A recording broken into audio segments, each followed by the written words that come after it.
Matagal nang hinahangad ni Sebastian na magkaroon ng anak. Ngunit hindi niya yun maisakatuparan sapagkat wala naman siyang asawa. Isa siyang bilyonaryo ngunit hindi niya pa nararanasan ng umibig sa isang babae. Pakiramdam niya ay bakal ang puso niya. Habang siya'y tumatanda ay mas lalo niyang hinihiling ang magkaroon ng anak kahit isa man lang. Nagpa-hire siya ng isang birhen na babae na maaaring makapagbigay sa kanya ng anak kapalit ng pera. Ngunit paano kung natamaan siya ng pana ni Cupido?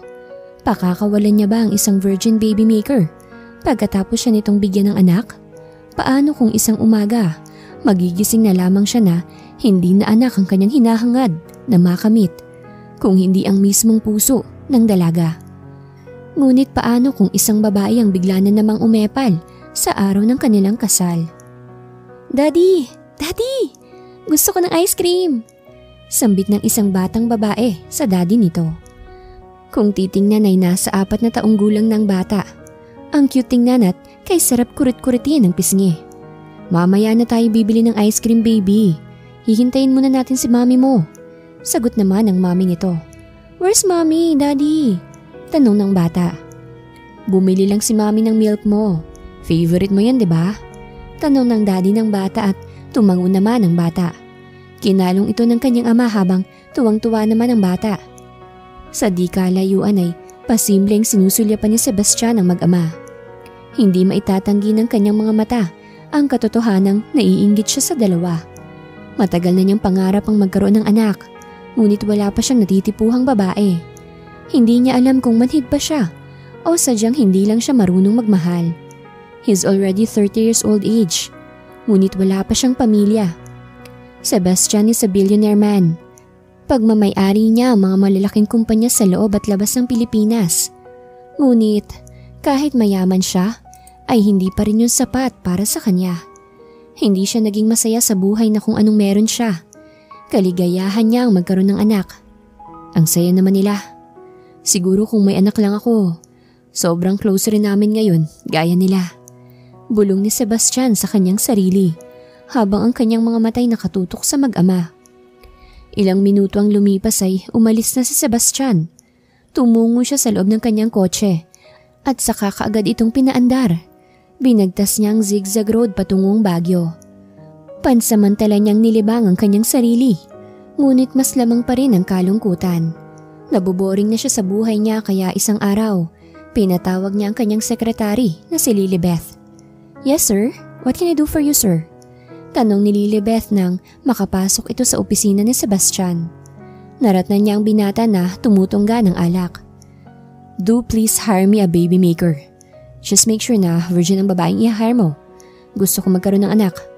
Wika ni Sebastian at saka muling lumagok ng alak. Napaawang ang labi ni Lilibeth. Tila ba nagulat siya sa sinabi ng kanyang boss. Virgin baby maker hahanapin ko sir? Nauutal na tanong ni Lilibeth. Kasasabi ko lang, hindi ka siguro naglilinis ng tenga mo. Tura ni Sebastian nang hindi man lang siya nito tinapunan ng tingin. Sorry naman sir, nilinaw ko lang naman kung tama bang narinig ko eh. At kung virgin baby maker ang hanap mo, sir, pwede naman ako ah. Pagbibiro ni Lilibeth at saka humalakhak. Binalingan siya ng tingin ni Sebastian.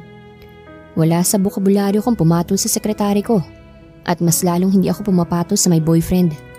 Single ang hanap ko, para walang argabyado. Pakibilisan mo. Paki-inform mo na lang ako kung may nahanap ka na. Wika ni Sebastian na ikinangisi naman ni Lilibeth. Uy sir, masyadong nagmamadali. Teka, anong klaseng dalaga ba? Maganda, maputi o morena? Payat o mataba? Matangkad o pandak? Sunod-sunod na tanong ni Lilibeth. Sumalubong ang mga kilay ni Sebastian. Ang dami mo namang tanong, Lilibeth. Basta, yung babaeng babagay sa kagwapuhan ko. At huwag ka mag-alala. Babayaran naman kita pag may nahanap ka na. Tura ni Sebastian. Abot tenga naman ang ngiti ni Lilibeth. Wow! Magkakaroon na naman pala ako nito ng money. Nakangising wika ni Lilibeth. Nakatingin lamang sa kanya ang suplado niyang boss. 5 taon nang nagtatrabaho si Lilibeth bilang sekretary ni Sebastian. At hindi na bago sa kanya ang pagiging suplado ng binata. Nasanay na siyang inaasar niya ang binata sa kabila ng pagiging suplado nito. Kaagad na naghanap si Lilibeth ng virgin baby maker. Nang sumagi sa isip niya si Monica, ang best friend niyang maganda na nagtatrabaho sa flower shop. Monica is 28 years old, mas bata ng 2 taon kay Sebastian. Kung susuriin ng dalaga, pasok na pasok ito sa standard ni Sebastian. Kung gwapo si Sebastian, maganda rin naman si Monica. Pang Miss Universe ang kagandahang taglay ng dalaga. Kaya naman naisipan ni Lilibeth na tawagan ito at makipagkita. Single rin naman kasi si Monica kaya walang problema. Pagkatapos makipagkita si Lilibeth kay Monica ay dinala na niya ito sa opisina ni Sebastian. Mukhang interesado naman kasi ang dalaga. "Sir, nakahanap na po ako ng virgin baby maker." Wika ni Lilibeth nang makapasok siya sa opisina ni Sebastian. Mula sa pagiging abala sa pagtitipa ay ibinaling ni Sebastian ang kanyang atensyon kay Lilibeth. "Sounds good. Mabilis ka rin palang makakahanap." Wika ng binata. "Siyempre, ako pa ba?" Pagmamayabang ni Lilibeth. "Nakakasiguro ka bang single yan?" Tanong ni Sebastian at saka ibinaba ang kanyang suot na eyeglasses. "Oo naman. Alam ko ang background ng buhay niya. No boyfriend since birth yun, sir. Sure ako magugustuhan mo talaga yun." Sambit ni Lilibeth, sabay kindat. "Kung ganon, papasukin mo na siya rito. I wanna talk to her." Wika ni Sebastian at kaagad namang tumalima si Lilibeth. Pagkalipas ng ilang segundo ay bumukas ang pinto. Iniluwa nito si Monica. Napakaganda niyang dalaga. She's wearing a bloody con dress with a black stiletto. Katamtaman lamang ang haba ng kanyang buhok. Para siyang Barbie doll kung titingnan dahil sa kanyang kulot na buhok na kulay brown. Matangos na mga ilong, mahahabang pilik mata. Brown na mga mata at kulay mansanas na pisngi. Unang kita mo pa lang kay Monica ay talagang mabibighani ka na. Idagdag pa ang kanyang malangipin na kaputian ng kanyang balat. "Ang ganda niya." Sambit ni Sebastian sa kanyang sarili nang masilaya niya si Monica. Naglalakad ito palapit sa kanya. Umayos siya ng upo, kasunod sa pagtagpo ng kanilang mga mata. "Have a seat." Wika ni Sebastian kay Monica. Sinunod naman ng dalaga ang kanyang sinabi. Kasabay sa pag-upo ni Monica ay ang pagguhit ng kanyang nakakapang-akit ng ngiti. Sobrang ganda niya kapag nakangiti. Muling bulong ni Sebastian sa kanyang sarili. Sa dinami-raming magagandang babae sa mundo, hindi niya alam kung bakit tanging kay Monica lamang siya nabighani. Tila kakaiba ang karisma ng hatid sa kanya ng dalaga. "Ikaw ba ang na-hire ni Lilibeth na maging isang baby maker?" Tanong ni Sebastian sa kanya bilang unang pahina sa pagsisimula ng kanilang usapan. "Oo, ako nga." Walang pag-atubiling sagot ni Monica. Nakapinta pa rin ang ngiti sa kanyang labi. "Are you sure that you're a virgin?" Paninigurado ni Sebastian. "Yes naman. No boyfriend since birth ako." Sagot ni Monica. "So, sure ka na ba na maging isang baby maker?" Muling tanong sa kanya ni Sebastian. Ngumisi si Monica. 100% sure. Hindi naman ako pupunta rito kung wala akong balak. At oo nga pala, magkano ibabayad mo sa akin sakaling mabigyan kita ng anak? Tanong sa kanya ni Monica. Nag-isip-isip muna si Sebastian at saka sumagot. 300,000. O ano, deal? Yes, deal. Walang pag-aalinlangan na sagot ni Monica. Sumilay ang ngiti sa labi ni Sebastian. Nasasabik na siyang magkaroon ng anak. Wait, lilinawin ko lang.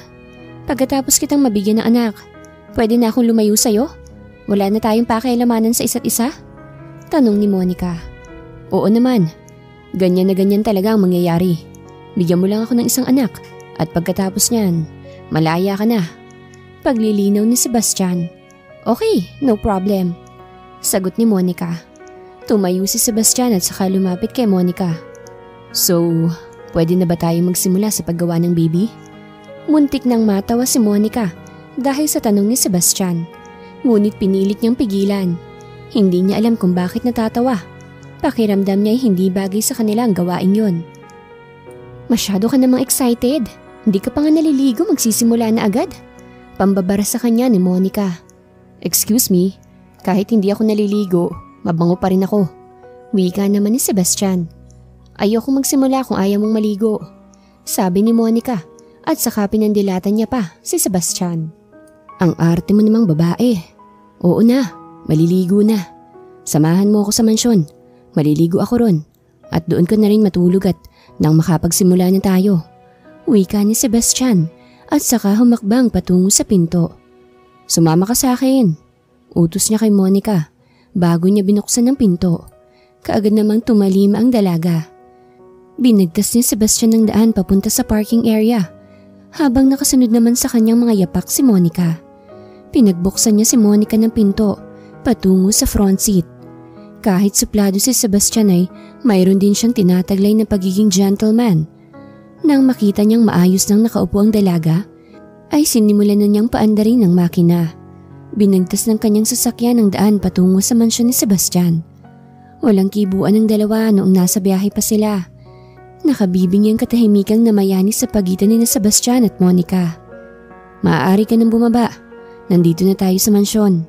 Wika ni Sebastian nang huminto ang sasakyan sa parking area ng kanyang mansyon. Kaya naman ay bumaba na si Monica. Bandang 7:00 na yun ng gabi nang makarating sila. Namangha siya sa kanyang nakita.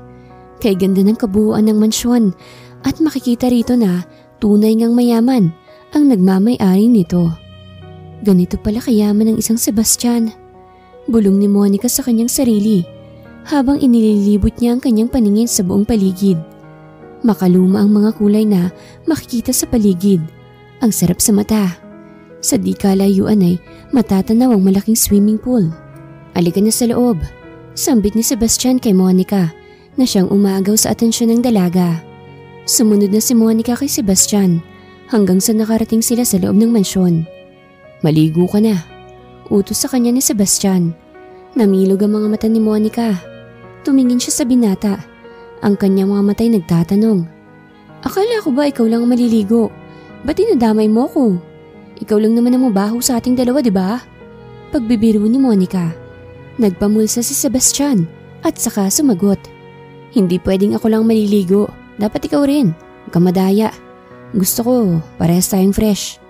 Natatawa na lamang si Monica sa kanyang isip dahil sa tinuruan ni Sebastian. Itinuro na sa kanya ni Sebastian ang bathroom at saka naligo na sila. Hindi sila magkasama sapagkat hindi lang naman iisa ang bathroom nila Sebastian. Pagkatapos nilang maligo ay pumasok na sila sa kwarto. Nangangatog ang mga tuhod ni Monica habang naglalakad, lalo na nang makarating sila sa kama.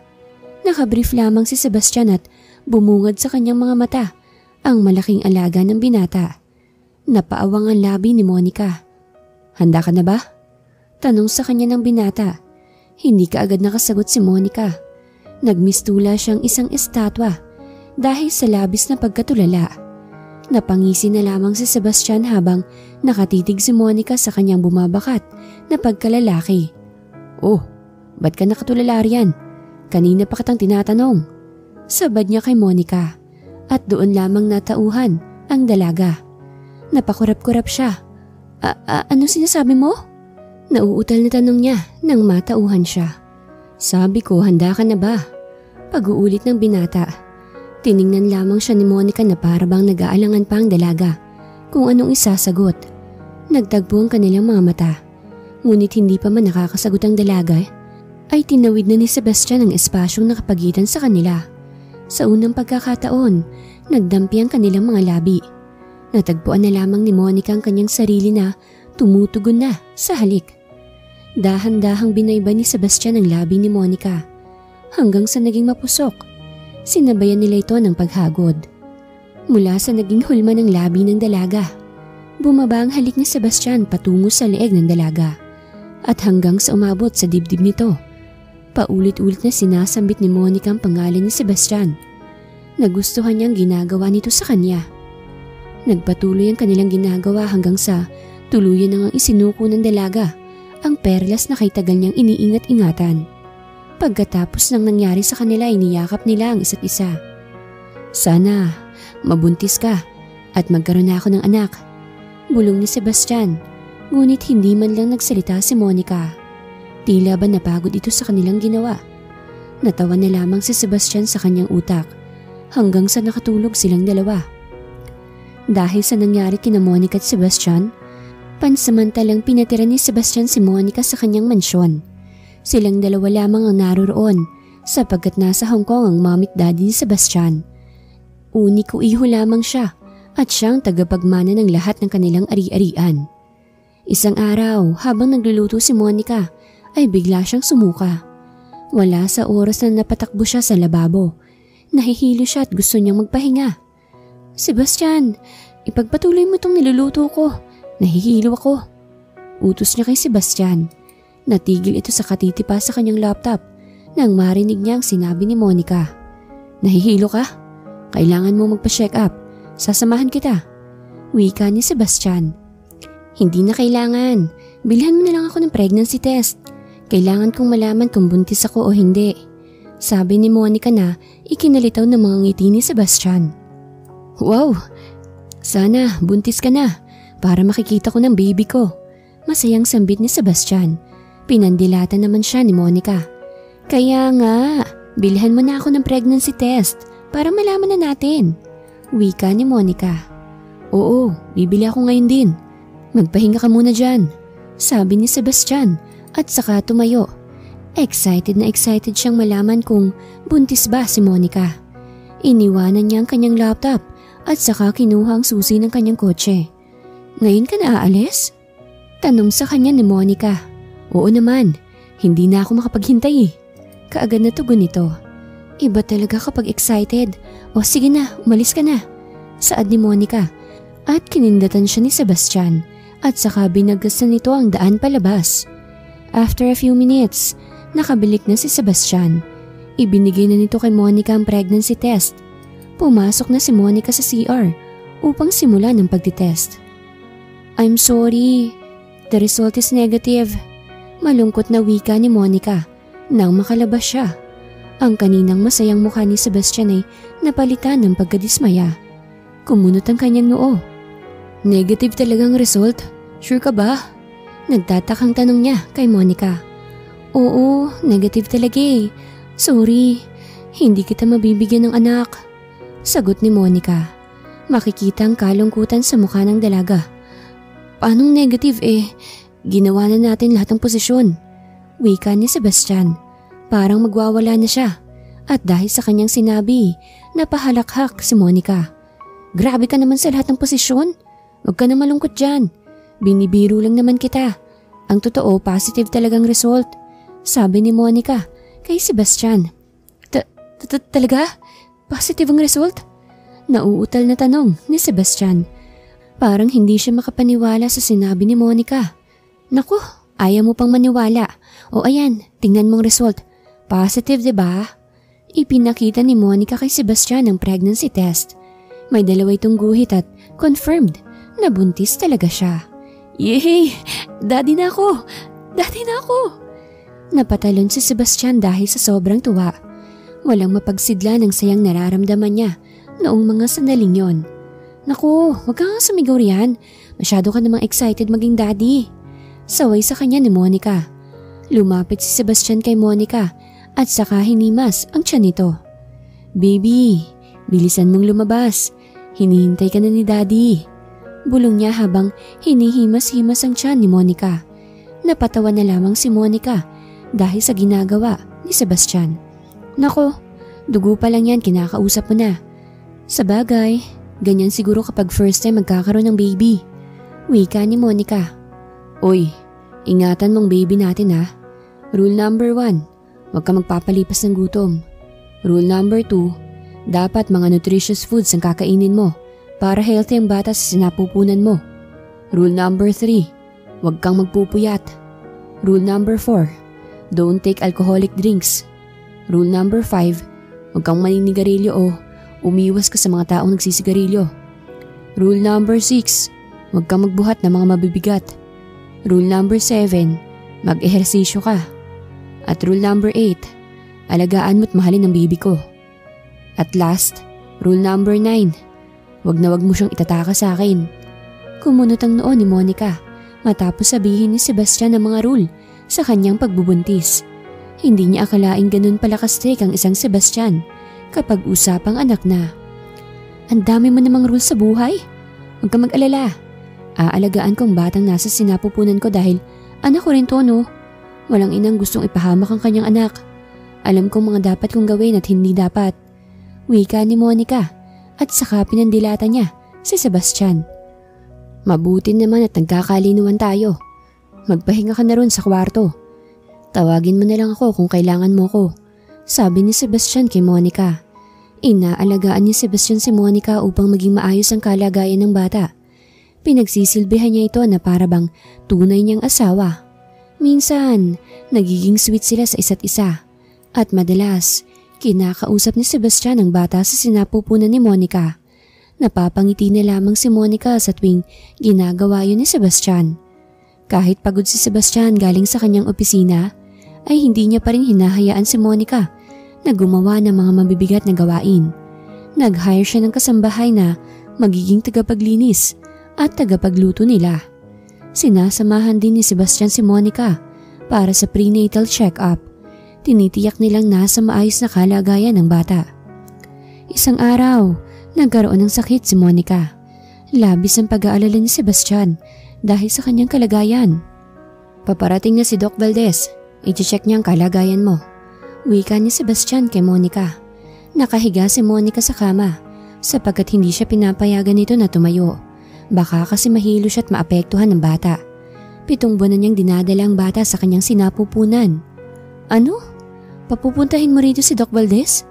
Hindi naman malalaking kalagayan ko ah. Konting lagnat at sipon lang naman to, sagot ni Monica habang nakakunot ang kanyang noo.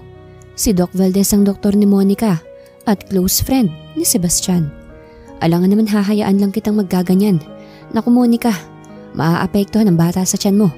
Dapat healthy ka para healthy rin siya, katwiran ni Sebastian. Inirapan na lamang niya ito dahil wala rin naman siyang magagawa. Kahit magreklamo pa siya, desisyon pa rin ni Sebastian ang masusunod. Para siyang bata na sunod-sunuran lang. Maya-maya ay dumating na si Doc Valdez. Pinapasok na ito ni Sebastian sa kwarto ni Monica. Sa patuloy na paglipas ng mga buwan, 9 na buwan na ang dinadala ni Monica. Malaki ang kanyang tiyan at nahihirapan na siyang maglakad. Limitado lamang ang kanyang kilos at galaw. Kapag hihiga siya, kailangan niyang magdahan-dahan para mapanatiling ligtas ang bata. Hello baby, nandito na si Daddy. Lumabas ko na riyan at maglalaro na tayong dalawa. Bungad ni Sebastian nang makarating siya mula sa kanyang opisina. Hindi pa man siya nakakapagbihis ay kaagad na siyang pumunta sa kwarto ni Monica at hinalikan ng tiyan ni Monica. Nasanay na kasi si Monica na laging ganyan si Sebastian kaya hindi na siya naninibago. Aray! Sumisipa ang baby natin, sambit ni Monica nang maramdaman niya na sumipa ang bata na nagdulot ng konting sakit sa kanyang tiyan. Wow naman, nararamdaman mo palang sumisipa? Nakangiting tanong ni Sebastian kay Monica. Oo naman, nararamdaman ko talaga. Hawakan mo oh, sumisipa ang baby. Tugon ni Monica at inilagay niya ang kamay ni Sebastian sa parte ng kanyang tiyan na parang may gumagalaw, bunsod ng pagsipa ng bata. Wow, sumisipa nga siya oh. Uy baby, huwag kang sumipa. Nasasaktan si Mommy. Bulong ni Sebastian sa bata. Natatawa na lamang si Monica sa kanyang ginagawa. Pagkalipas ng ilang minuto, ay iniwan muna ni Sebastian si Monica. Pumunta siya sa bathroom at saka naligo. Nang makabalik si Sebastian, nagulat siya dahil nagsusumigaw si Monica. Aray! Ang sakit ng tiyan ko! Sebastian, manganganak na ako! Natataranta si Sebastian sapagkat kita niya sa reaksyon ni Monica na namimilipit ito sa sakit. Nakaramdam siya ng awa. Ano ka ba? Sabi ko manganganak na ako. Dalhin mo ako sa ospital! Sigaw ni Monica habang hawak-hawak niya ang kanyang tiyan. Biglang nabuhay ang tila natutulog na diwa ni Sebastian, bunsod ng pagkabigla at pagkatulala. Oo, chill ka lang. Pupunta na tayo sa ospital. Kinakabahang wika ni Sebastian at saka mabilis niyang binuhat si Monica papunta sa labas hanggang sa nakarating sila sa loob ng kotse. Mabilis niyang pinaandar ang sasakyan at binagtas ang daan patungong hospital. Nang makarating sila sa ospital ay pilit pinapakalma ni Sebastian si Monica. Parang maiiyak na kasi ito sa sobrang sakit. Ganito pala kasakit ang mga anak. Parang nawawalan na ako ng lakas. Wika ni Monica kay Sebastian Hawak-hawak ni Sebastian ang kamay niya at saka hinahalikan niya ito. Kaya mo yan. Strong ka, di ba? Kakayanin mo yan para sa baby natin. Bulong ni Sebastian kay Monica. Naroroon pa rin ang kaba sa kanyang dibdib. Ganito palang feeling na maging ama. Kinakabahan ako para sa inyong dalawa ni baby. Wika ni Sebastian. Ipinagdarasal niya na sana ligtas ang panganganak ni Monica. Pagkalipas ng ilang minuto, nanganak na si Monica. Walang mapagsidla ng tuwa na nararamdaman ni Sebastian sapagkat ligtas ang panganganak nito. Lalo na nang masilaya niya sa unang pagkakataon ang kanilang anak. Lalaki ito at napakagwapo. Manang-mana ito sa kanyang ama. Moreno, matangos ang ilong, mahaba ang pilikmata, makakapal na kilay at magandang hugis ng mga mata. Pinangalanan nila itong Nathaniel. Wow, ang gwapo ng anak natin. Manang-mana talaga sa akin. Sambit ni Sebastian. Nakatitig siya sa kanyang anak. Anong mana sa'yo? Sa akin yan nagmana. Kontra ni Monica sa kanya. Totoo naman mana talaga to sa daddy niya. Makalaglag panty kasi ang taglay kong kagwapuhan. Wika ni Sebastian at saka kumindat kay Monica. Inirapan naman siya nito. Napangisi na lamang ang doktor habang nakikinig sa bangayan nilang dalawa. Kinalong pa ni Sebastian ang bata at saka hinalikan ang pisngi nito. Pagkatapos manganak ni Monica at nang umayos ng kanyang pakiramdam ay umuwi na sila. Pinadede niyang bata sapagkat umiiyak ito. So, kailan mo ako balak bayaran? Tanong ni Monica kay Sebastian. Ang masayahing mukha ni Sebastian ay napalitan ng kalungkutan. Aalis ka na ba? Ngayon din? Tanong niya kay Monica. Oo, dahil kailangan kong perang yan. Sagot ni Monica. Napakunot ang noon ni Sebastian. Mula sa pagkakaupo sa kamay, bigla siyang tumayo at saka nagpamulsa. Iiwan mo na si Nathaniel? Hindi ka ba mangungulila sa anak natin? Muling tanong ni Sebastian na para bang ayaw niyang paalasin si Monica. Sebastian, hindi ba't malinaw ang ating pinag-usapan na kapag lumabas ng bata, wala na tayong pakialamanan sa isa't isa? Ang usapan ay usapan, katwiran ni Monica. Pero Monica, kailangan ka ng anak natin. Matitiis mo bang iyong anak na mawala ng ina? Nababadtrip na si Monica kay Sebastian. Parang pinipigilan kasi siya nitong umalis. Ang dami mo namang dada. Binigyan na kita ng anak Ano pa bang kulang? Hindi mo ba naiintindihan na kailangan ko ng pera? Kaya ako pumatol na maging baby maker dahil kailangan ko ng pera. Ngayon, nasa ng 300,000. Ibigay mo sa akin at aalis ako kung kailan ko gusto. Pagrereklamo ni Monica. Parang gusto niyang magwala ng mga sandaling yon. Oo na, ibibigay ko na sa iyong pera para wala nang gulo pa. Wika ni Sebastian. Mabuti naman at nagkakaintindihan tayo. Sambit ni Monica at saka binayaran na siya ni Sebastian. Pagkatapos niyang makuhang pera ay nagmamadaling umalis si Monica. Labis na nagtaka si Sebastian kung bakit kay bilis niyang lumisan. Pagkatapos nitong matanggap ang bayad. Gusto niyang sundan si Monica ngunit walang magbabantay kay Nathaniel kaya hindi niya ito pwedeng iwanan. Umuwi kasi ang kanilang kasambahay sa probinsya nito upang magbakasyon. Nang makaalis na si Monica, sobrang nalungkot si Sebastian. Parang tutulo ang kanyang luha habang pinagmamasdan niya ang kanyang anak. Akala ko magiging masaya ako kapag nabigyan na ako ni Monica ng anak. Nakakalungkot pala kapag nawala si Monica. Bulong niya sa kanyang sarili.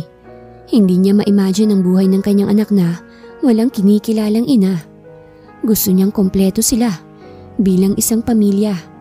Ngunit, anong ipaglalaban niya kung ganong hindi naman niya asawa si Monica?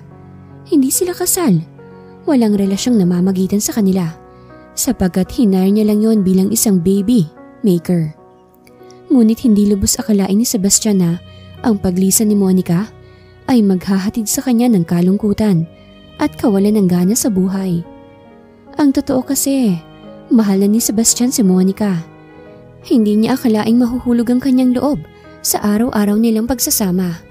Hindi niya lubos akalaing matatamaan siya ng pana ni Cupido. Si Monica ang babaeng unang nagpatibok ng animoy bakal niyang puso. Ngunit ang tanong, magtugma ba kaya ang kanilang damdamin? May puwang pa ba siya sa puso ng dalaga? Hindi man lang ba ito nahulog kay Sebastian sa araw-araw na pagsasama nila sa iisang bubong? Kung mahal niya si Sebastian, bakit nagawa niya pa rin ang lumisan? Dahil sa pag-alis ni Monica, nawala ng gana si Sebastian sa lahat. Kahit kaharap niya ang kanyang anak ay hindi pa rin yun sapat upang sabihing masaya talaga siya. Pilit niya man iwaksi si Monica sa kanyang isipan, ngunit hindi niya pa rin ito kayang kalimutan. Palaging sumasagi sa sulok ng kanyang isipan si Monica.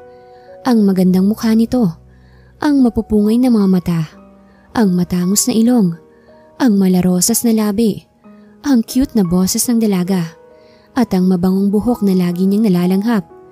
Dahil sa labis na pangulila, hindi na nakatiis si Sebastian. Ipinatawag niya ang kanyang sekretary na si Lilibeth. Magkaibigan kayo ni Monica, di ba? Please, sabihin mo sa akin kung saan siya nakatira. Kung kinakailangan kong magbayad ng malaking halaga, gagawin ko. Masilayan ko lamang siya at makausap. Pagmamakaawa ni Sebastian kay Lilibeth nang magkita sila. Sandali sir, relax ka muna. Inhale, exhale. Ano bang problema mo at bakit gustong-gusto mong mahanap ang kaibigan ko? Tanong sa kanya ni Lilibeth nang aasarang tinging ipinupukol ni Lilibeth kay Sebastian. Lilibeth, mahal kong kaibigan mo and I want her back. Please, sabihin mo sa akin kung nasan si Monica. Abot tengang ngiti ni Lilibeth nang marinig niya ang huling tinuruan ni Sebastian. Kinikilig siya nang malaman niyang mahal na ni Sebastian si Monica. Naku, sabi ko na nga magkakahulugan talaga kayo sa isa't isa. Pero teka, hindi niya ba nasabi sa'yo na nasa ospital siya? Tanong ni Lilibeth na ikinabigla ni Sebastian. Ano? Nasa ospital siya? Bakit? Ano nangyari sa kanya? Sunod-sunod na tanong sa kanya ni Sebastian. Nako, may sakit kasi ang papa niya sa baga at kailangan na ng operasyon. Actually matagal na yon pero ngayon pa lamang nasimula ng operasyon dahil wala silang pambayad noon. Kaya nga pumayag si Monica na maging baby maker mo dahil sa pera. Kailangan niya kasi ng pera para sa operasyon ng kanyang ama. Kung walang sakit ang papa niya, hindi siya papayag na maging isang baby maker. Pagpapaliwanag ni Lilibeth. Nanlumo si Sebastian. Naalala niya yung sandaling nagmamadali si Monica na matanggap ang pera. Naiintindihan na niya kung bakit ganoon umasta ang dalaga. Bigla siyang nakaramdam ng awa para sa babaeng kanyang minamahal. Wala siyang kaalam-alam na ginawa lang pala yun ni Monica para sa ama nitong may sakit. Tinanong ni Sebastian si Lilibeth kung saang ospital naroroon si Monica at sinabi naman yon ni Lilibeth. Kaagad na pumunta si Sebastian sa ospital na yon. Hinanap niya si Monica. Iniwanan niya muna si Nathaniel kay Lilibeth. Nang makarating si Sebastian sa ospital, nakita niya si Monica sa exit. Kagagaling lang nito sa loob ng ospital. Monica! Tawag niya sa dalaga. Nilingon siya nito at nagtagpo ang kanilang mga mata. Hinila niya si Monica patungo sa lugar na walang tao. Teka, bakit parang natataranta ka? Tanong sa kanya ni Monica. Nag-aalala kasi ako sa iyo eh. Ayos ka lang ba? Kamusta ang kalagayan ng iyong ama? Tanong ni Sebastian na ikinagulat ni Monica. At paano mo naman nalaman na nasa ospital si Papa? Tanong niya kay Sebastian. Siyempre, sinabi ni Lilibeth sa akin. Nagtanong kasi ako sa kanya kung nasan ka. Namimiss na kasi kita eh. Oo nga pala. Ba't hindi mo man lang sinabi sa akin dati na kailangan mo ng pera para sa operasyon ng ama mo? Handa naman akong tumulong. Wika ni Sebastian. Hayaan mo na. Ang mahalaga okay na si Papa. Ang perang binayad mong ginamit ko sa operasyon niya. Wika ni Monica. Mabutit maayos na siya. Monica, bumalik ka na sa bahay. Please, maawa ka sa amin ng anak mo. Kailangan ka namin. Pagmamakaawa ni Sebastian, sumilay ang ngiti sa labi ni Monica. Naku, para ka namang batang nagmamakaawa. Actually, papunta na ako sana roon. Namimiss ko na kasi si Nathaniel at syempre, namimiss din kita. Hindi ko kayang iwanan ng anak ko. Wika ni Monica. Napangiti si Sebastian. Halata ang tuwa sa kanyang mga mata. Monica, pwede bang huwag ka nang muling aalis pa? Gusto kong pakasalan ka. Ang totoo kasi, matagal na kitang mahal. Unang kita ko pa lang sa'yo, nabihag mo na ang puso ko. Mas lalo akong nahulog sa'yo nung nagsama na tayo sa iisang bubong.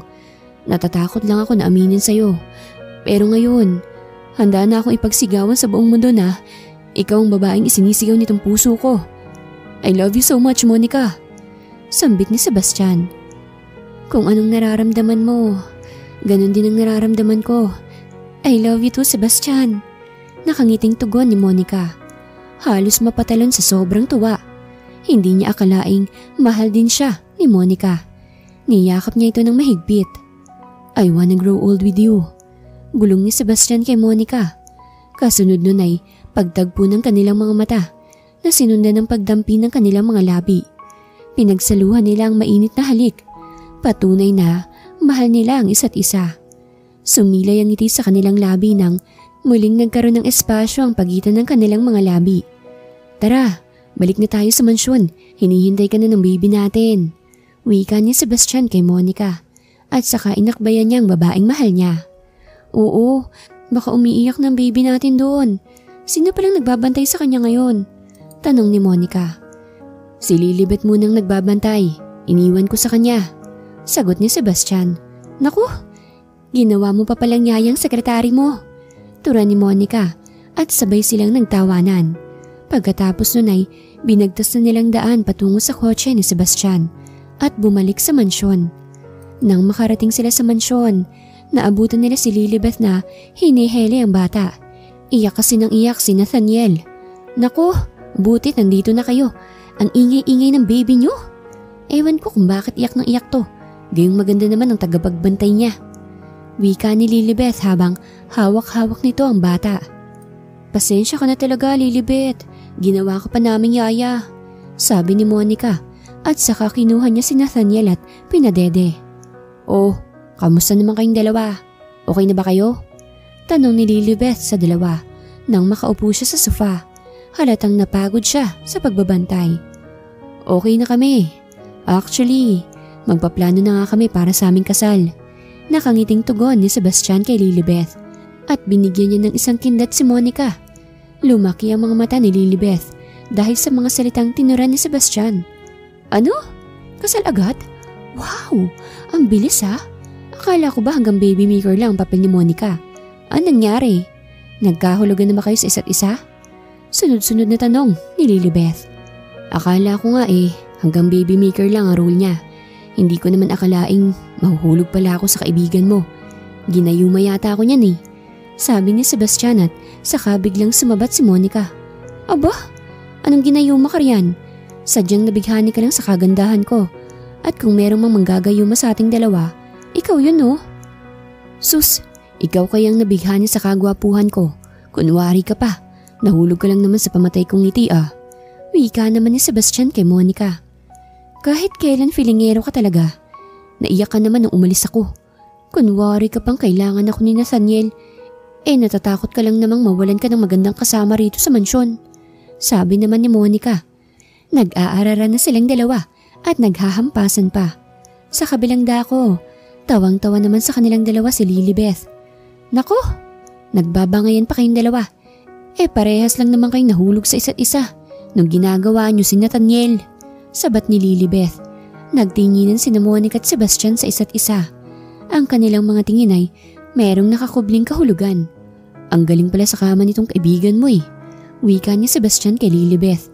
Pinaghahampas naman siya ni Monica sa balikat. Hoy, kahit kailan chismoso ko talaga. Isa pa mahahampas na talaga kita ng sinturon.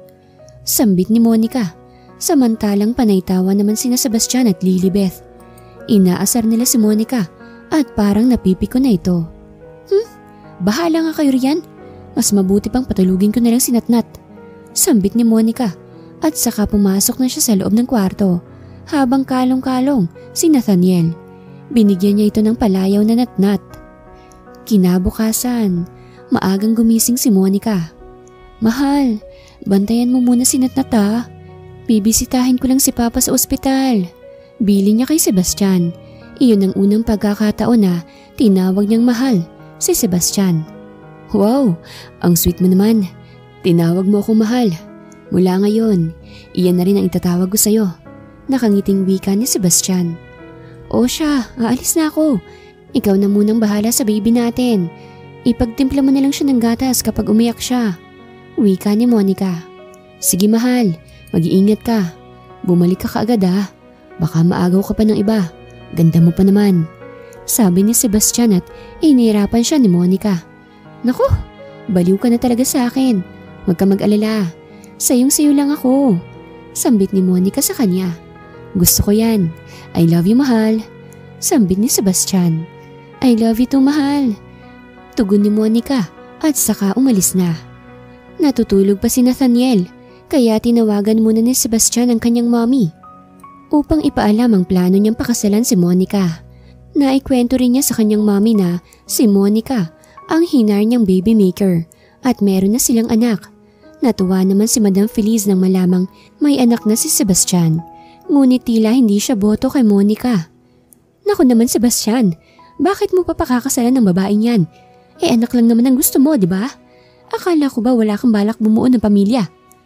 Sumbat ng mami niya sa kanya sa kabilang linya. Oo, anak lang talagang gusto ko rate. Wala naman akong pakialam sa mga babae. Pero ma'am, iba si Monica eh. Hindi ko akalaing mamahalin ko siya. Ayoko na siyang pakawalan pa. Siyang babaeng ibig kong pakasalan. Sagot ni Sebastian sa kanyang mommy. Natitiyak mo bang mahal ka talaga ng babaeng yan? Nako, baka niloloko ka lang yan at pineperahan. Mag-isip ka nga Sebastian. Sermon ni Madam Feliz sa kanya. Kumunot ang noon ni Sebastian. Nasasaktan siya dahil sa mga pinagsasasabi ng mami niya kay Monica. Ma'am, huwag ka namang ganyan kay Monica. Mabuting babae siya. Hindi siya kagaya ng ibang babae. Mahal ko siya at alam kong mahal niya rin ako.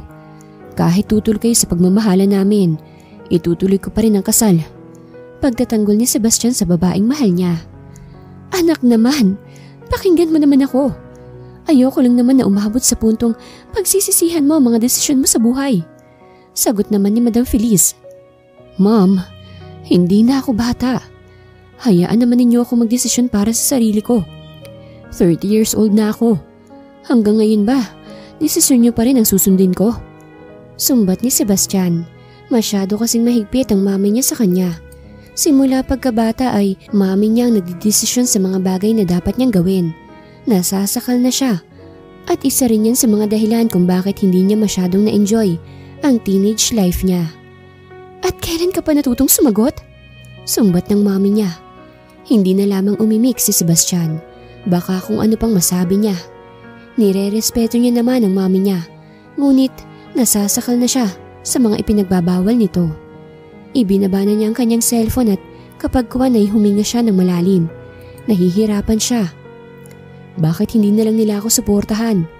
Tumatanda na ako at kailangan ko ring bumuo ng sarili kong pamilya. Wala rin naman ako mga kapatid ah. Sino na lang ang masasandalan ko kapag hindi ako mag-aasawa? Tanong ni Sebastian sa kanyang sarili. Narealize niya na habang tumatanda ang tao ay nangangailangan ito ng pamilyang mauuwian.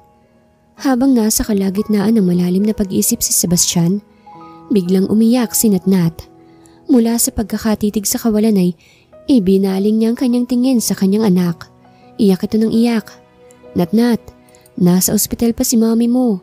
Sandali lang, ipagtitimpla lang kita ng gatas. Wika niya sa bata at saka dinampian nito ng halik sa pisngi. Wow, ang bango naman ng baby namin. Manang-mana talaga sa mami niya. Dagdag niya pa. At saka mabilis niyang ipinagtimpla ng gatas, si Natnat. Habang tumatagal kasi ay palakas na ng palakas ang iyak nito. Pinadede niya ito at saka kinalong. Mabuti na lamang at tumahimik ka agad ito. Gatas lang naman palang katapat mo para manahimik. Wika niya habang nakatingin siya sa kanyang anak. Masayang masaya siya dahil sa wakas ay nagkaroon na rin siya ng anak. Mahal na mahal niya si Natnat at ganoon din si Monica. Nang makarating si Monica ay pinag-usapan nila ang tungkol sa nalalapit nilang kasal. Magkatabi sila sa kama habang nag-uusap, samantalang natutulog naman si Natnat. Anong klaseng kasalan ang gusto mo, mahal? Tanong ni Sebastian kay Monica. Tiningnan siya nito ni Monica at saka nagsalita. Ang gusto kong kasal, simple lang. Hindi ko kailangan ng bongga o engranteng kasal. Ang mahalaga, nagmamahalan tayong dalawa. Sumilay ang mga ngiti sa labi ni Sebastian dahil sa tinuran ni Monica. Tama nga siya, hindi nagkamali ang kanyang puso na mahalin si Monica sapagkat taglay nito ang busilak na puso. Si Monica ay yung tipo ng babae na hindi materialistic.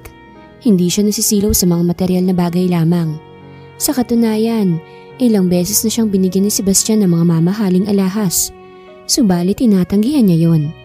Napagtanto ni Sebastian na ibang-iba talaga si Monica sa lahat ng mga babae. Bukod sa maladyosa na ang kanyang ganda, maunawain din siya, mapagmahal at maalaga. Ang maganda niyang ugali ang dahilan kung bakit mas lalo siyang minahal ni Sebastian. Mahal, kahit simpleng kasal lang ang nais mo, gusto ko pa rin paghandaan ka ng isang engradeng kasal. Wika ni Sebastian at saka nilaro niya ang hibla ng buhok ni Monica gamit ang kanyang mga daliri. Mahal naman, gagastos ka pa talaga ng malaki. Reklamo ni Monica. Basta para sa babaeng mahal ko, handa akong gumastos ng malaki. At saka, isang beses lang to sa buhay natin. Gusto ko maging special ang araw ng kasal natin. Ang pinaka-espesyal na sandali sa ating pagsasama. Sagot ni Sebastian kay Monica. Wala na akong magagawa kung yun talaga yung gusto mo.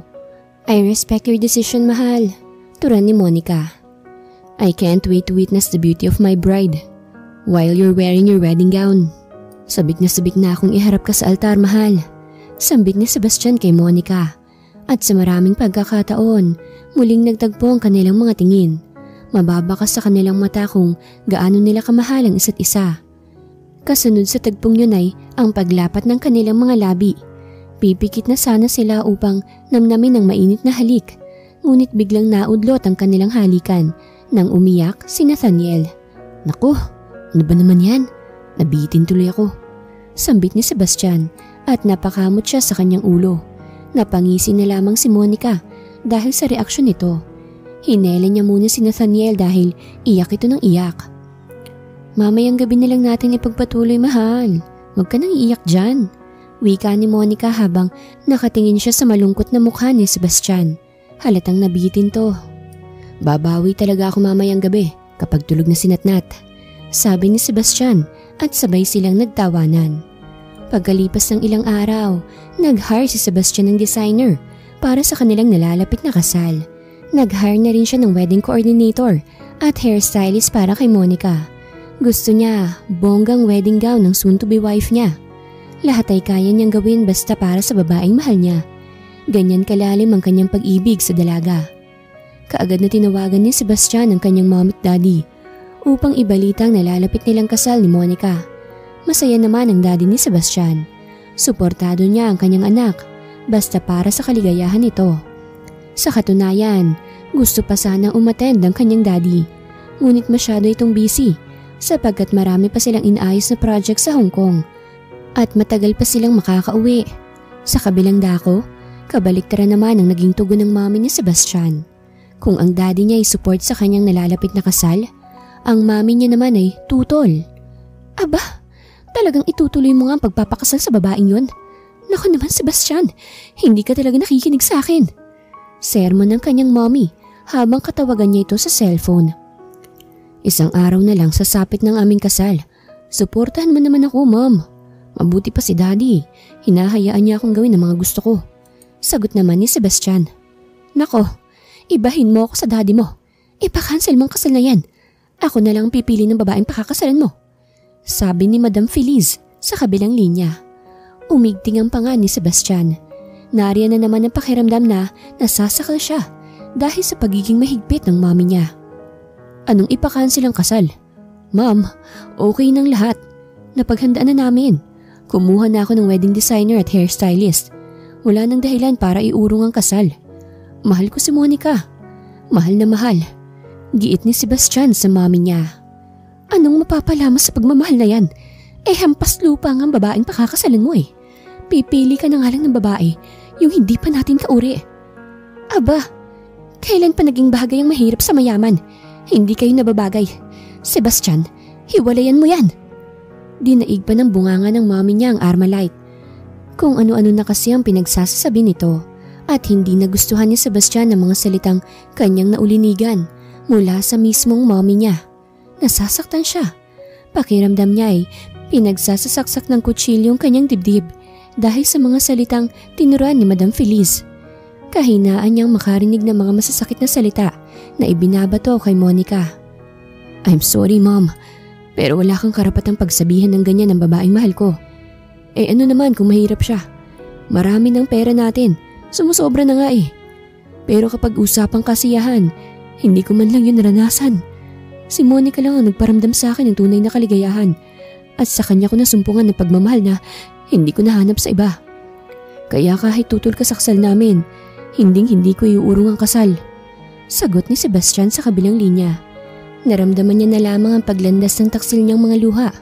Pinatay na niya ang tawag upang hindi mahalata ng mami niya na umiiyak siya. Ayaw niyang ipakitang mahina siya. Kahit ganoon kasakit ang mga salitang ibinabato ng mami niya, hindi pa rin nagbabago ang desisyon ni Sebastian na pakasalan si Monica. Isang araw ang lumipas. Sumapit na ang araw ng kasal ni Monica at Sebastian. Abalang-abala sila noong araw na yon.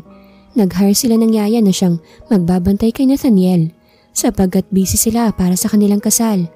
Tumulong din si Lilibet para sa paghahanda. Palagi siyang nakaalalay kay Monica. Sa wakas, nahanap mo na rin ang forever mo. Congratulations ha, ang swerte mo kay Sir Sebastian. Sambit ni Lilibeth kay Monica.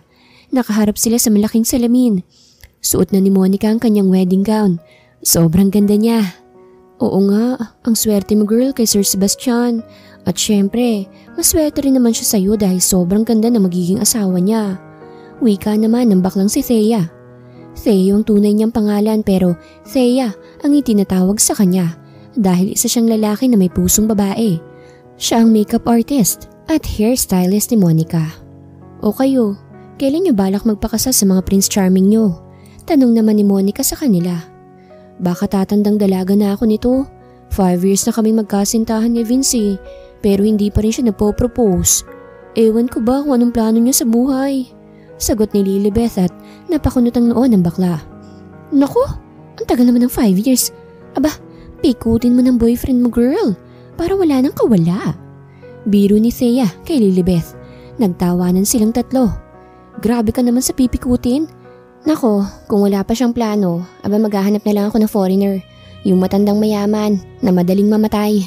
Sabi ni Lilibeth at panay halak-hakan sila. Ako nga rin eh.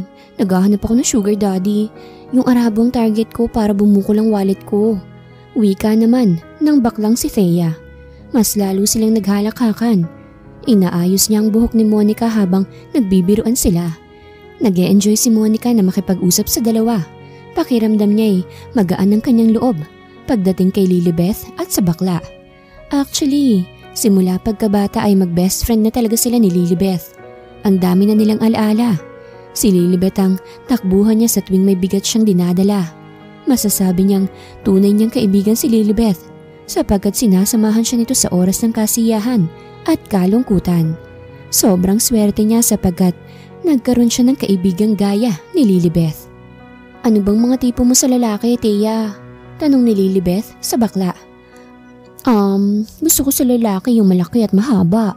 Sagot ni Thea. Tumawa na naman sina Lilibeth at Monica. Kung ano-ano nang mahaba at malaki ang pumapasok sa isip nila.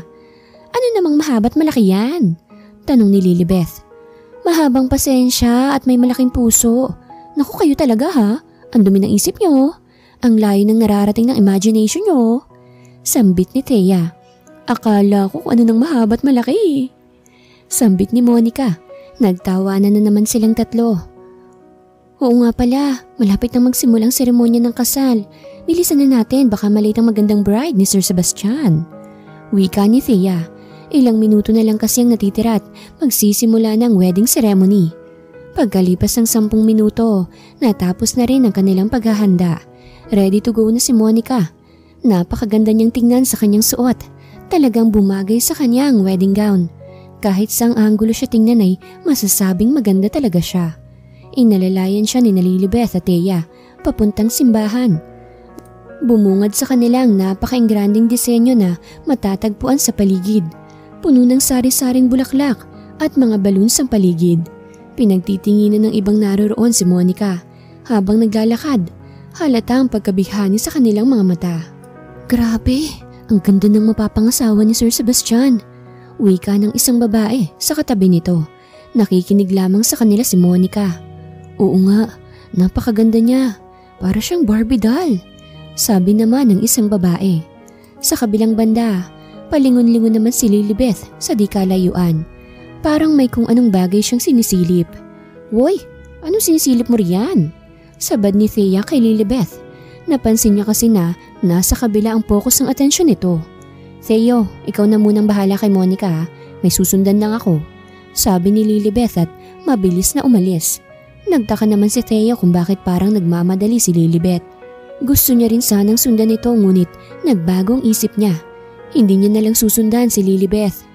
Ngunit ano nga ba talaga ang dahilan ng biglang pag-alis ni Lilibeth? Sinong sinusundan niya? Nagsimula ng seremonyas ng kasal. Dahang-dahang naglalakad si Monica sa aisle. Nakapinta sa kanyang labi ang hindi maparisang mga ngiti. Lahat ng naroroon ay nabighani sa taglay niyang kagandahan. Kasabay ng pag-indak ng musika ay ang mabilis na pagkabog ng puso ni Monica. Napakasaya niya habang nakatutok sa kanya ang mga tao at ang iba'y kinukunan siya ng litrato. Hindi niya lubos maipaliwanag ang sayang nararamdaman niya sapagkat habang buhay na niyang makakapiling ang lalaking tunay niyang iniibig. She's willing to risk everything. Handa na siyang suungin ng gabundok na mga pagsubok kasama si Sebastian, ang lalaking hindi niya akalaing magiging kabiyak ng kanyang puso. Sa patuloy na paglalakad ni Monica, nakarating na siya sa malapit sa altar. Nasilayan niya si Sebastian na naghihintay sa kanya. Abot tenga ang ngiti nito at mababakas sa kanyang mga mata ang labis na pagkabighani kay Monica. Nagtagpo ang kanilang mga tingin habang nakaguhit ang matatamis na ngiti sa kanilang mga labi. Kung maganda si Monica, guwapo naman si Sebastian. Mas naiinlove si Monica nang masilayan niya ang kanyang soon-to-be husband. Ilang hakbang na lang at maghaharap na sila sa altar. Hindi na makapaghintay si Sebastian. Pagkalipas ng ilang segundo, dumating na ang kanilang hinihintay. Magkaharap na sila sa altar ng puon. Napakaganda mo, mahal. Sobrang ganda mo. Bulong ni Sebastian sa kanya. Silang dalawa lamang ang nakakarinig. Ikaw rin, mahal. Sobrang gwapo mo. Tura naman ni Monica kay Sebastian. Maya-maya ay nagsalita na ang pari. Nakikinig ang lahat. Sebastian Enriquez, do you take Monica Evangelion to be your wedded wife, to laugh with you in joy, to grieve with you in sorrow, to grow with you in love, as long as you both shall live? Tanong ng pare bilang pagsisimula ng kanilang pag-iisang dibdib. Tumingin si Sebastian sa maamong mukha ni Monica at saka ngumiti na sinundan ng kanyang pagsagot sa nasambit na tanong. Yes, I do, Father. Monica Evangelion, do you take Sebastian Enriquez to be your wedded husband, to laugh with you in joy, to grieve with you in sorrow, to grow with you in love, as long as you both shall live? Tanong naman ng pari kay Monica. Tumingin siya sa mata ni Sebastian at saka ngumiti. Kinakabahan si Sebastian sa magiging sagot ni Monica. Sasagot na sana si Monica nang biglang may pumagitnang babae. Itigil ang kasal! Malakas na sigaw nito na ikinagulat ng lahat. Nabigla si Monica, maging si Sebastian. Napaawang ang kanilang mga labi. Anong ginagawa mo rito, Chara? Sumbat ni Sebastian sa kanya. Si Chara ay ang anak ng kaibigan ng mami ni Sebastian. Ngunit hindi niya alam kung bakit bigla itong lumitaw sa araw ng kanilang kasal. Makinig kayong lahat sa sasabihin ko. Listen everyone. Sigaw ni Chara. Sinusubukan niyang makuha ang atensyon ng lahat ng mga taong naroroon. Walang kaalam-alam si Sebastian kung anong kalokohan ang ginagawa ni Chara.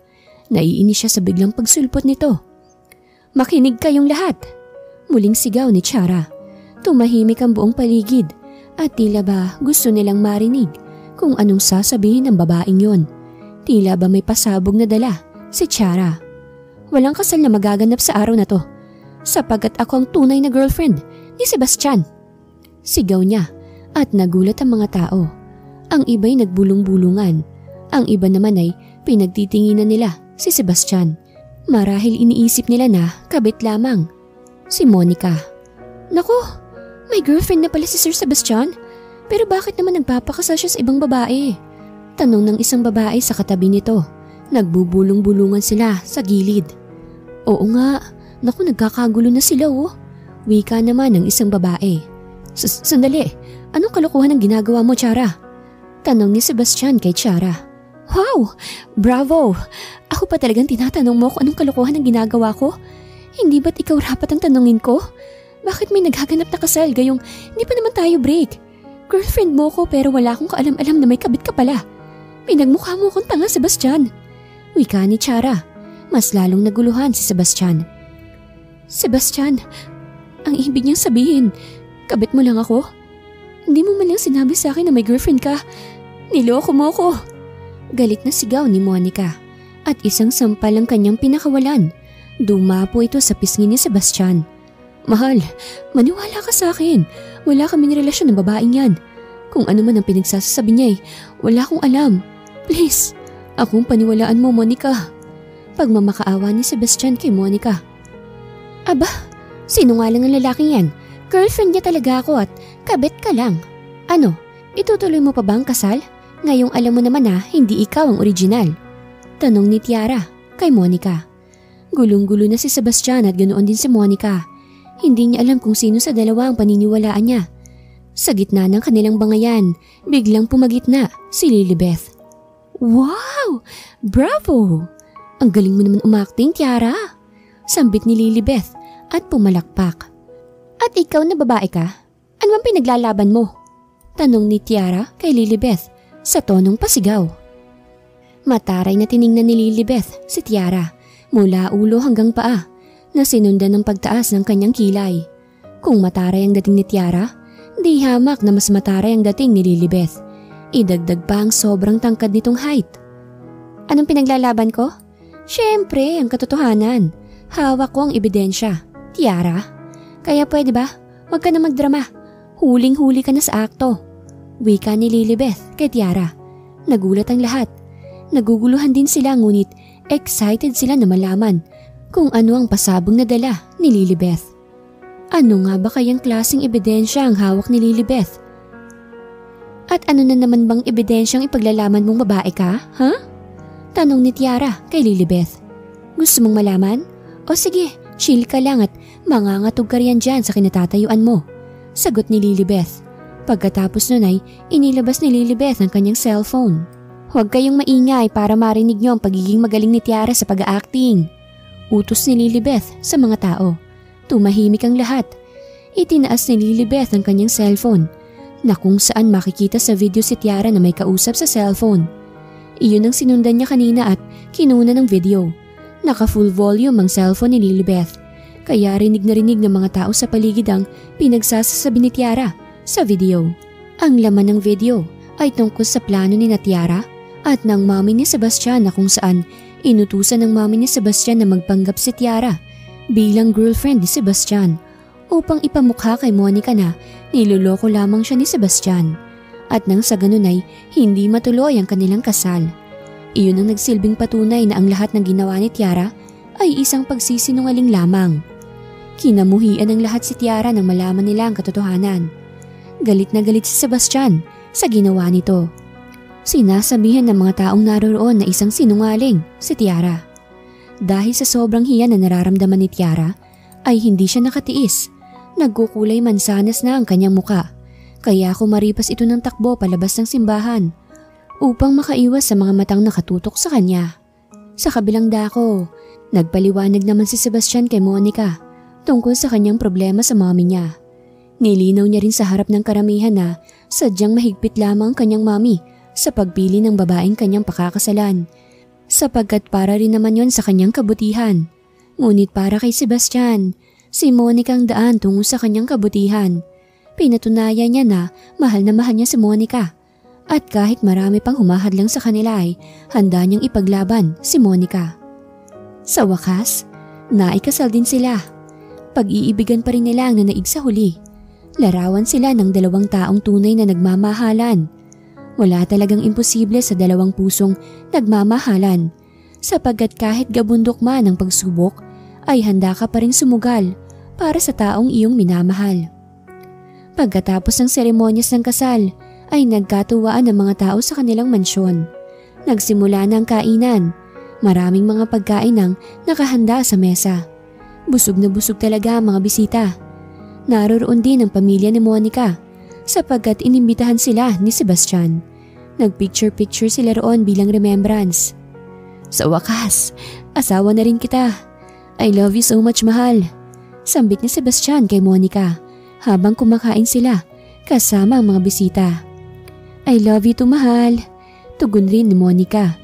Ang ingay ng buong paligid sapagkat may mga nag-aawitan at mayroon ding nagsasayawan. Ang saya-saya nila. Alika, sayaw tayong dalawa. Yaya ni Sebastian kay Monica. Marami rin kasing mga nagsasayawan at napaka-romantic pa ng music. Bagay sa kanilang dalawa. Marunong ka bang sumayaw? Tanong ni Monica kay Sebastian habang nakapinta sa kanyang labi ang matamis na ngiti. Oo naman. Sus, napaka-basic lang naman na sumayaw. Alika na, mahal. Wika ni Sebastian kay Monica. O sige, pagbibigyan na kita, baka magtampo ka pa. Biro ni Monica at saka natuwa naman si Sebastian. Hinawakan niya ang kamay ng kanyang asawa patungo sa floor. Sumayaw sila at vinidyohan naman sila ni Lilibeth. Nag-enjoy talaga ang dalawa sa kanilang ginawa. Nang sumapit ang gabi ay nagsipag-uwian na ang mga bisita. Nakatulog si Monica dahil sa pagod nito sa kasasayaw. Binuhat siya ni Sebastian mula sa sala patungo sa kwarto. Ang ganda talaga ng misis ko. Bulong ni Sebastian habang tinitigan niya ang natutulog niyang asawa. Dinampian niya ito ng halik sa pisngi at saka lumabas na siya. Si Nathaniel naman ay pinapatulog pa ng kanyang yaya. Kinakantahan pa ito ng dandansoy. Muling sumagi sa sulok ng isipan ni Sebastian ang ginawa ni Tiara, ang panggugulo nito sa araw ng kanilang kasal. Kaya naman kaagad na tinawagan ni Sebastian si Madam Feliz. Pumunta siya sa safe area upang walang makarinig sa kanilang usapan. Ma'am, ano na namang kalokohan ang pinagawa mo kay Tiara? Nakakahiyang ginawa niya. Hindi niyo man lang nirespeto ang araw ng kasal ko. Sumbat ni Sebastian sa kanyang ina. At talagang itinuloy mo pa talaga ang pagpapakasal kay Monica? Sebastian, bakit hindi na lang si Tiara ang pakasalan mo? Maganda naman siya at mayaman, hindi gaya ng asawa mo. Wika ni Madam Feliz sa kabilang linya. Ma'am, ayokong magpakasal sa babaeng hindi ko naman mahal. Kahit ipilit nyo, ayoko. Minsan na nga lang ako sumaya, ipagkakait nyo pa. Gaano ba kahirap tanggapin ang babaeng pinili kong mahalin? Hirap na ako, mami. Hindi ko alam kung anong gagawin ko para tanggapin niyo si Monica. Sa totoo lang, nahihirapan na ako sa ganitong klase ng buhay. Pakiramdam ko wala akong kalayaan. Nasasakal na ako sa totoo lang. Wika ni Sebastian sa kanyang mami. Hindi niya napigilan ng kanyang sarili na sabihin ang tunay niyang nararamdaman. Kay tagal na panahon din siyang nagtimpi. Anak, patawarin mo ko. Siguro mali rin ako sa part na pinagbabawalan kita, na pinaghihigpitan kita. Nadesisyon ko na lamang palagi ang nasusunod. Patawarin mo ako, anak. Wika ni Madam Feliz sa kabilang linya. Tila biglang naging mamon ang kanyang puso. Sa wakas ay natauhan din siya na hindi tama ang kanyang ginagawa. Tila ba masyado na niyang naikulong ang kanyang sariling anak sa kanyang mga kagustuhan. Nakalimutan niyang bigyan din ito ng kalayaan. Kalayaang hayaan ng kanyang anak na hayaang i-enjoy ang buhay nito. Nagkaroon man sila ng hindi pagkakaintindihan na naig pa rin sa huli ang kanilang pagmamahalan at pagpapatawad bilang mag-ina. Natanggap na rin ni Madam Feliz si Monica bilang asawa ng kanyang anak at excited na siyang makita si Nathaniel. Humingi rin siya ng paumanhin kay Monica at naiintindihan naman ito kung bakit ganoon siya kahigpit sa kanyang anak. Masasabing tunay ngang maswerte si Sebastian kay Monica dahil sa pagiging busilak ng puso nito. Pagkalipas ng ilang buwan, nagbakasyon ng mommy at daddy ni Sebastian sa Pilipinas. Sinundo nila ito sa airport kasama sina Monica at Nathaniel. Wow! Ang gwapo naman ng apo ko. Talagang manang-mana talaga sa iyo, anak. Wika ni Madam Feliz nang makarating sila. Tuwang-tuwa sila habang nakatitig kay Nathaniel. Pinisil-pisil pa nito ang ilong nito. Nginitian din ni Madam Feliz si Monica. Naku, ang ganda pala nitong asawa mo, Sebastian. Kaya pala ayaw na ayaw mong iwanan dati. Sambit ni Madam Feliz habang nakangiti siya kay Monica. Ngumiti rin si Monica. Nagtawanan naman sina Sebastian at ang daddy niya. Halina po kayo, tito, tita. Nakahanda ng pagkain sa mesa. Kumain na tayo habang mainit pa po. Yaya ni Monica sa kanila. Siya kasi ang nagluto ng kanilang masarap na hapunan. Naku, wag mo na kaming tawaging tito at tita. Mommy at daddy na lang din ang itatawag mo sa amin. Wika ni Madam Feliz kay Monica. Opo, Mommy. Sagot ni Monica. Nagsama sila bilang masayang pamilya at pinalaki nila si Nathaniel bilang isang mabuting anak. Naging katuwang ni Sebastian si Monica sa pagpapalago ng kanilang kumpanya sa loob at labas ng Pilipinas. Gaano man kahirap ang inyong pinagdadaanan, hahantong pa rin talaga ang lahat sa pagpapatawad. Ganyan ang tibay ng pagmamahal na nagmumula sa isang pamilya. Maiksi lamang ang ating buhay, kaya't wag natin itong sayangin sa paggawa ng mga walang kwentang bagay. Piliin natin ang maging masaya habang tayo'y nabubuhay pa sa mundong ito. Wakas.